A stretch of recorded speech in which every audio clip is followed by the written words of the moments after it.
Gracia y paz. Bienvenidos al plan de lectura Por amor a su palabra. Una lectura bíblica para cada día del año en la versión Nueva Traducción Viviente. Hoy es 24 de julio. Iniciamos nuestro plan de lectura en el libro de los Jueces, capítulo 7. En este capítulo veremos a Gedeón liderando las tropas de Israel. El Señor le dará instrucciones para el reclutamiento de su ejército. Continuaremos nuestra lectura en el libro de Hechos de los Apóstoles, capítulo 11. En este capítulo veremos cómo el apóstol Pedro dará informe de los acontecimientos en casa de Cornelio a la iglesia de Jerusalén y conoceremos el éxito del evangelio en medio de la iglesia de Antioquía. Iremos luego al libro del profeta Jeremías, capítulo 20. El profeta es perseguido y maltratado por Pasur, hijo del sacerdote Imer. Ante la aflicción, Jeremías se desahoga en quejas con Dios y se anima luego con el pensamiento de que el Señor está con él y le protege. Culminaremos nuestra lectura el día de hoy en el Evangelio de Marcos, capítulo 6. En este dinámico capítulo veremos al Señor siendo rechazado en su pueblo natal. Veremos también asimismo la muerte de Juan el Bautista y miraremos los milagros del Señor en la alimentación de los 5,000 y caminando sobre las aguas. Y así damos inicio en Jueces capítulo 7. Escuchemos. Entonces Jerobbaal, es decir, Gedeón, y su ejército se levantaron temprano y fueron hasta el manantial de Harod. El campamento de los ejércitos de Madián estaba al norte de ellos, en el valle cercano a la colina de Moré. Entonces el Señor le dijo a Gedeón: «Tienes demasiados guerreros contigo. Si dejo que todos ustedes peleen contra los madianitas, los israelitas se jactarán ante mí de que se salvaron con su propia fuerza. Por lo tanto, dile al pueblo: a todo aquel que le falte valentía o que tenga miedo, que abandone este monte y se vaya a su casa». Así que 22,000 de ellos se fueron a su casa y quedaron solo 10,000 dispuestos a pelear. Pero el Señor le dijo a Gedeón: «Todavía son demasiados. Hazlos descender al manantial, y yo los pondré a prueba para determinar quién irá contigo y quién no». Cuando Gedeón bajó con sus guerreros hasta el agua, el Señor le dijo: «Divide a los hombres en 2 grupos. En un grupo pon a todos los que beban el agua en sus manos lamiéndola como hacen los perros. En el otro grupo pon a todos los que se arrodillan para beber directamente del arroyo». Solo 300 de los hombres bebieron con las manos. Los demás se arrodillaron para beber con la boca en el arroyo. Entonces el Señor le dijo a Gedeón: «Con estos 300 hombres rescataré a Israel y te daré la victoria sobre los madianitas. Envía a todos los demás a su casa». Así que Gedeón recogió las provisiones y los cuernos de carnero de los otros guerreros y mandó a cada uno de ellos a su casa, pero se quedó con los 300 hombres. El campamento madianita estaba en el valle, directamente abajo de donde se encontraba Gedeón. Esa noche el Señor le dijo: «Levántate, desciende al campamento madianita, porque te he dado la victoria sobre ellos. Pero si tienes miedo de atacar, desciende al campamento con tu siervo Fura. Escucha lo que dicen los madianitas y cobrarás mucho ánimo. Entonces estarás ansioso por atacar». Así que Gedeón, acompañado por Fura, descendió hasta el límite del campamento enemigo. Los ejércitos de Madián, de Amalek y del pueblo del oriente se habían establecido en el valle como un enjambre de langostas. Sus camellos eran como los granos de arena a la orilla del mar, imposibles de contar. Entonces Gedeón se acercó sigilosamente, justo cuando un hombre le contaba un sueño a su compañero. Tuve un sueño, decía el hombre, en el cual un pan de cebada venía rodando cuesta abajo hacia el campamento madianita. Entonces, cuando golpeaba una carpa, la volteaba y la aplastaba. Su compañero le respondió: tu sueño solo puede significar una cosa. Dios le ha dado a Gedeón, hijo de Joás, el israelita, la victoria sobre Madián y todos sus aliados. Cuando Gedeón oyó el sueño y la interpretación, se inclinó en adoración ante el Señor. Luego regresó al campamento israelita y gritó: levántense, porque el Señor les ha dado la victoria sobre las multitudes madianitas. Así que dividió a los 300 hombres en 3 grupos y le dio a cada hombre un cuerno de carnero y una vasija de barro con una antorcha adentro. Después les dijo: fíjense en mí. Cuando yo llegue al límite del campamento, hagan lo mismo que yo. En cuanto yo y los que están conmigo toquemos los cuernos de carnero, ustedes también toquen sus cuernos alrededor de todo el campamento y griten: por el Señor y por Gedeón. Fue apenas pasada la medianoche, después del cambio de guardia, cuando Gedeón y los 100 hombres que iban con él llegaron al límite del campamento madianita. Entonces, de un momento al otro, tocaron los cuernos de carnero y rompieron las vasijas de barro. Enseguida, los 3 grupos tocaron juntos los cuernos y rompieron las vasijas. Con la mano izquierda sostenían la antorcha ardiente y en la mano derecha llevaban el cuerno. Y todos gritaban: una espada por el Señor y también por Gedeón. Cada hombre permaneció en su puesto alrededor del campo y observaron cómo los madianitas corrían de un lado a otro, llenos de pánico y gritando mientras se daban a la fuga. Cuando los 300 israelitas tocaron los cuernos de carnero, el Señor hizo que los guerreros del campamento pelearan entre sí con sus espadas. Los que quedaron con vida huyeron a lugares tan lejanos como Bet-Sida, cerca de Serera, y hasta la frontera de Abel-Meola, cerca de Tabat. Entonces Gedeón mandó a buscar a los guerreros de Neftalí, de Aser y de Manasés, quienes se unieron para dar caza al ejército de Madián. Gedeón también envió mensajeros por toda la zona montañosa de Efraín que decía: desciendan para atacar a los madianitas, frénenlos antes de que lleguen a los vados del río Jordán en Bet-Bara. Así que los hombres de Efraín hicieron lo que se les dijo. Capturaron a Oreb y Zeeb, los 2 comandantes de los madianitas, y mataron a Oreb en la roca de Oreb y a Zeeb en el lagar de Zeeb, y no dejaron de perseguir a los madianitas. Después los israelitas le llevaron las cabezas de Oreb y Zeeb a Gedeón, quien estaba junto al río Jordán. Continuamos nuestra lectura en el libro de Hechos de los Apóstoles, capítulo 11. Escuchemos.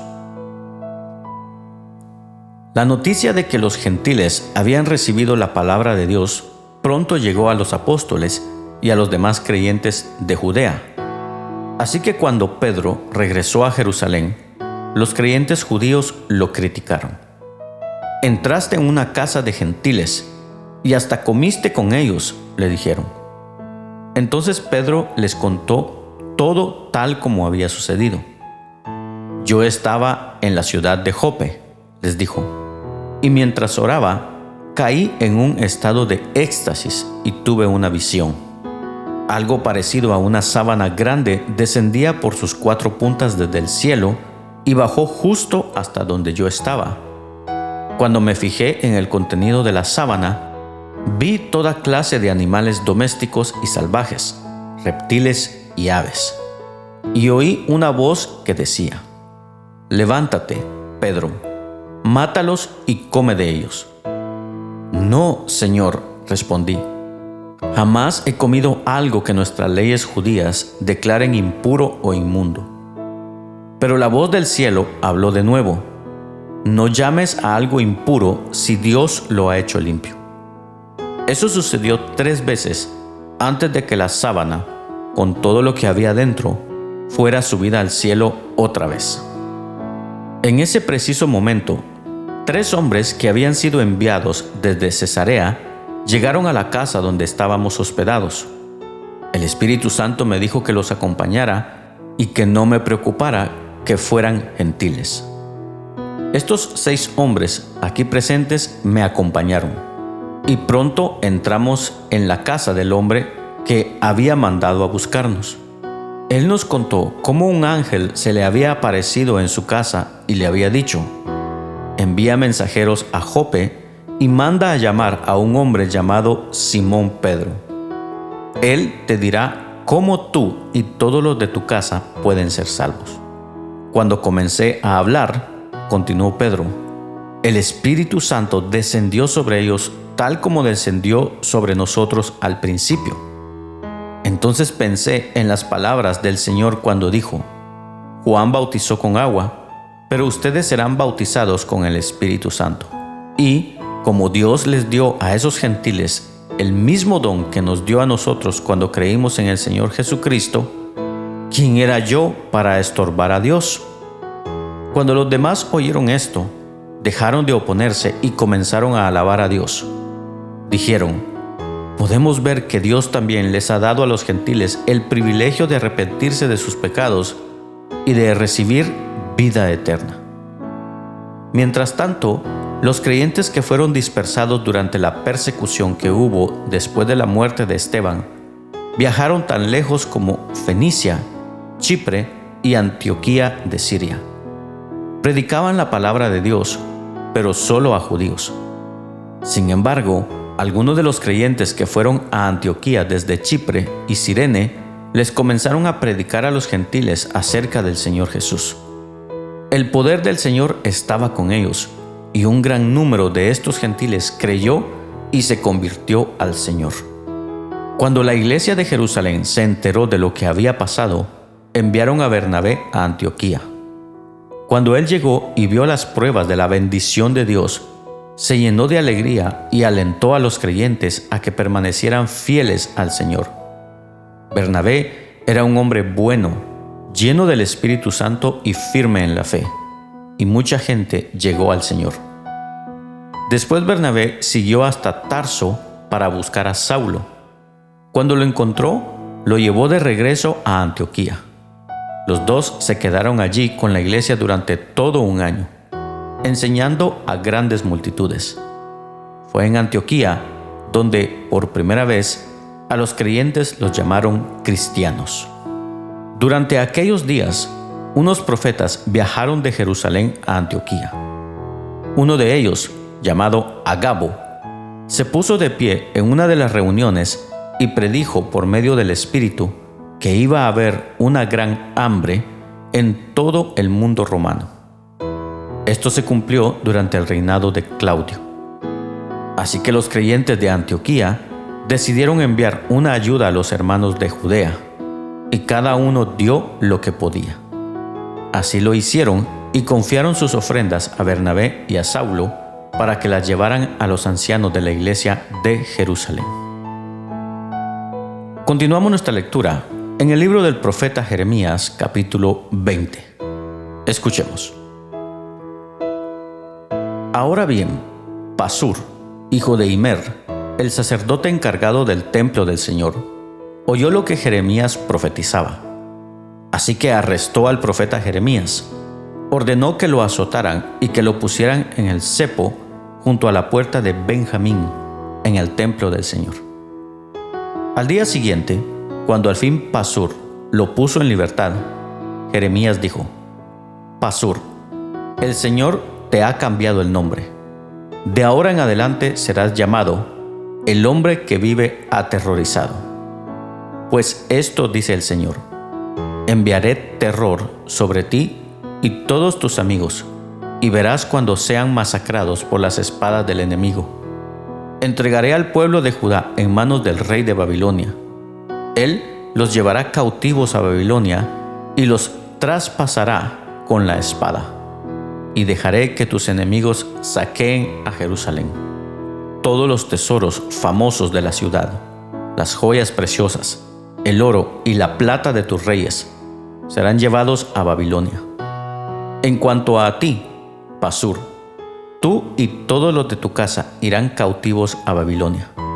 Allí morirán y serán enterrados, tú y todos tus amigos, a quienes profetizaste que todo iría bien. Oh Señor, me engañaste, y yo me dejé engañar. Eres más fuerte que yo, y me dominaste. Ahora soy objeto de burla todos los días. Todos se ríen de mí. Cuando hablo, me brotan las palabras. Grito, violencia y destrucción. Así que estos mensajes del Señor me han convertido en objeto de burla. Sin embargo, si digo que nunca más mencionaré al Señor o que nunca más hablaré en su nombre, su palabra arde en mi corazón como fuego. Es como fuego en mis huesos. Estoy agotado tratando de contenerla. No puedo hacerlo. He oído los muchos rumores acerca de mí. Me llaman el hombre que vive aterrorizado. Me amenazan diciendo, si dices algo, te denunciaremos. Aún mis viejos amigos me vigilan, esperando que cometa algún error fatal. Caerá en su propia trampa, dicen, entonces nos vengaremos de él. No obstante, el Señor está a mi lado como un gran guerrero. Ante él mis perseguidores caerán. No pueden derrotarme. Fracasarán y serán totalmente humillados. Nunca se olvidará su deshonra.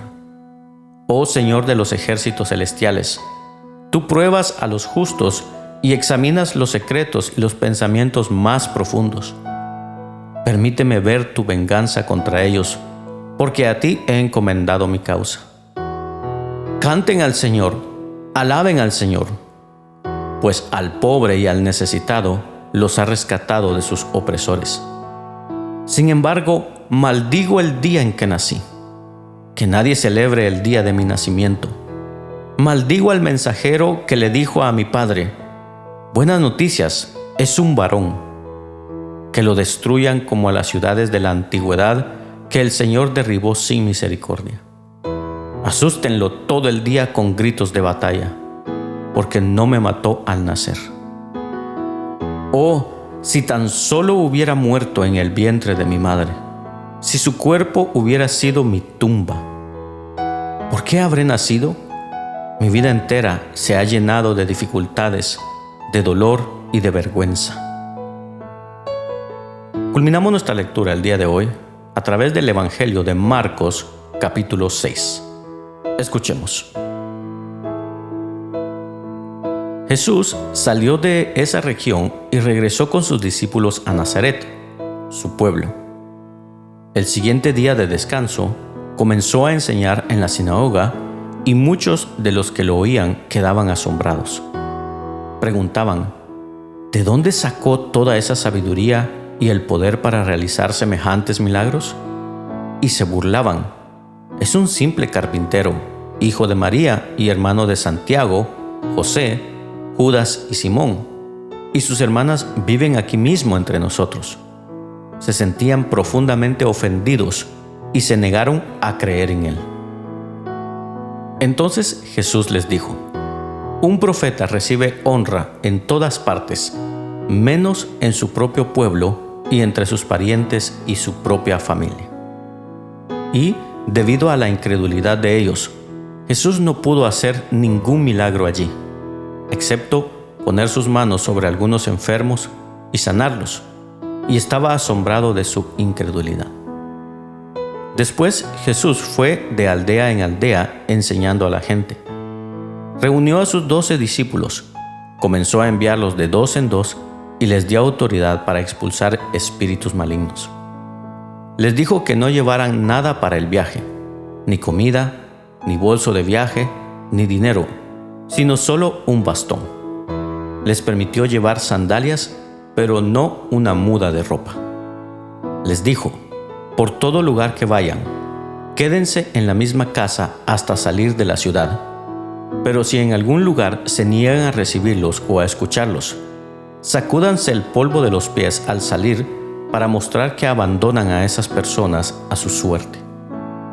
Entonces los discípulos salieron y decían a todos que se arrepintieran de sus pecados y volvieran a Dios. También expulsaban muchos demonios y sanaban a muchos enfermos, ungiéndolos con aceite de oliva. El rey Herodes Antipas pronto oyó hablar de Jesús, porque todos hablaban de él. Algunos decían: este debe ser Juan el Bautista que resucitó de los muertos, por eso puede hacer semejantes milagros. Otros decían: es Elías. Incluso otros afirmaban: es un profeta como los grandes profetas del pasado. Cuando Herodes oyó hablar de Jesús, dijo: Juan, el hombre que yo decapité, ha regresado de los muertos. Pues Herodes había enviado soldados para arrestar y encarcelar a Juan para hacerle un favor a Herodías. Él se casó con ella a pesar de que era esposa de su hermano, Felipe.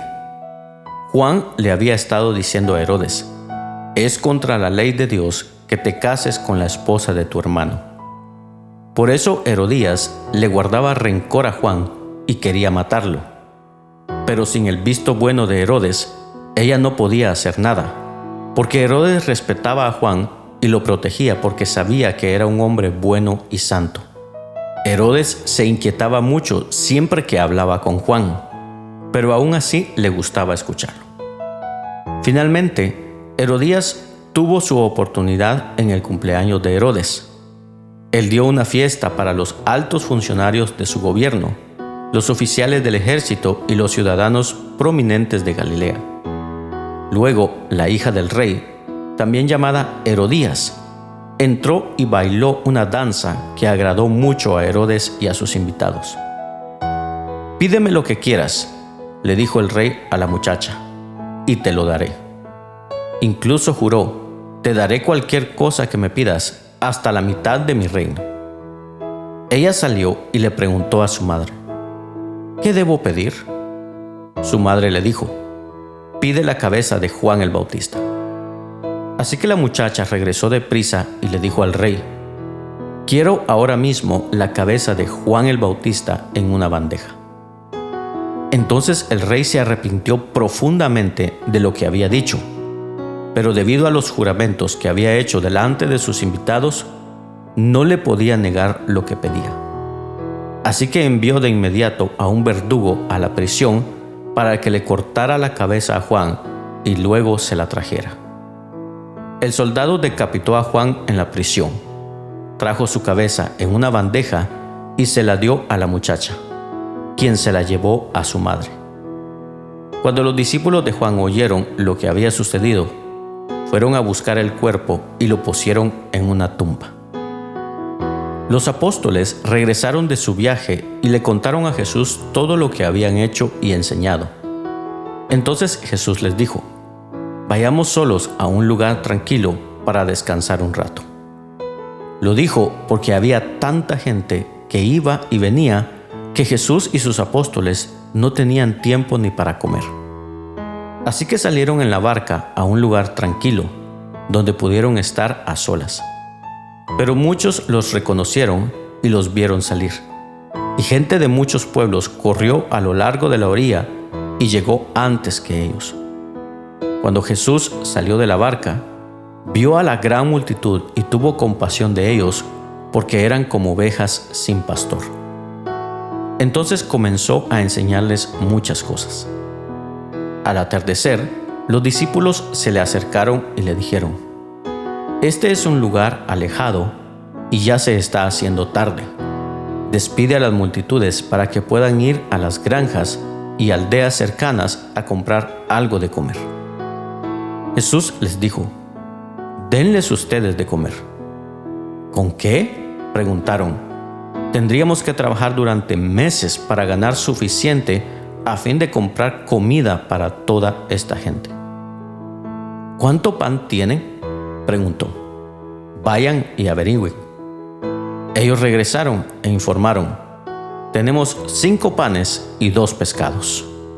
Entonces Jesús les dijo a los discípulos que sentaran a la gente en grupos sobre la hierba verde. Así que se sentaron en grupos de 50 y de 100. Jesús tomó los 5 panes y los 2 pescados, miró hacia el cielo y los bendijo. Luego, a medida que partía los panes en trozos, se los daba a sus discípulos para que los distribuyeran entre la gente. También dividió los pescados para que cada persona tuviera su porción. Todos comieron cuanto quisieron. Y después los discípulos juntaron 12 canastas con lo que sobró de pan y pescado. Un total de 5,000 hombres y sus familias se alimentaron. Inmediatamente después, Jesús insistió en que sus discípulos regresaran a la barca y comenzaran a cruzar el lago hacia Betsaida, mientras él enviaba a la gente a casa. Después de despedirse de la gente, subió a las colinas para orar a solas. Muy tarde, esa misma noche, los discípulos estaban en la barca en medio del lago y Jesús estaba en tierra, solo. Jesús vio que ellos se encontraban en serios problemas, pues remaban con mucha fuerza y luchaban contra el viento y las olas. A eso de las 3 de la madrugada, Jesús se acercó a ellos caminando sobre el agua. Su intención era pasarlos de largo, pero cuando los discípulos lo vieron caminar sobre el agua, gritaron de terror, pues pensaron que era un fantasma. Todos quedaron aterrados al verlo. Pero Jesús les habló de inmediato. «No tengan miedo», dijo. «Tengan ánimo, yo estoy aquí». Entonces subió a la barca y el viento se detuvo. Ellos estaban totalmente asombrados porque todavía no entendían el significado del milagro de los panes. Tenían el corazón demasiado endurecido para comprenderlo. Después de cruzar el lago, arribaron a Genesaret. Llevaron la barca hasta la orilla y bajaron. Los habitantes reconocieron a Jesús enseguida y corrieron por toda la región llevando a los enfermos en camillas hasta donde oían que Él estaba. Por donde iba, fueran aldeas, ciudades o granjas, le llevaban enfermos a las plazas. Le suplicaban que permitiera a los enfermos tocar al menos el fleco de su túnica, y todos los que tocaban a Jesús eran sanados. De esta manera concluye la lectura del día de hoy. Rogamos a Dios que sea de bendición a tu vida. Puedes compartirlo con tus amigos y familiares. No te pierdas el día de mañana este plan de lectura por amor a su palabra. Síguenos en nuestras redes sociales. Que tengas un bendecido día. Y recordamos las palabras de Jesús: yo soy el camino, la verdad y la vida. Por lo tanto, no hay camino, no hay verdad y no hay vida sino en Jesús.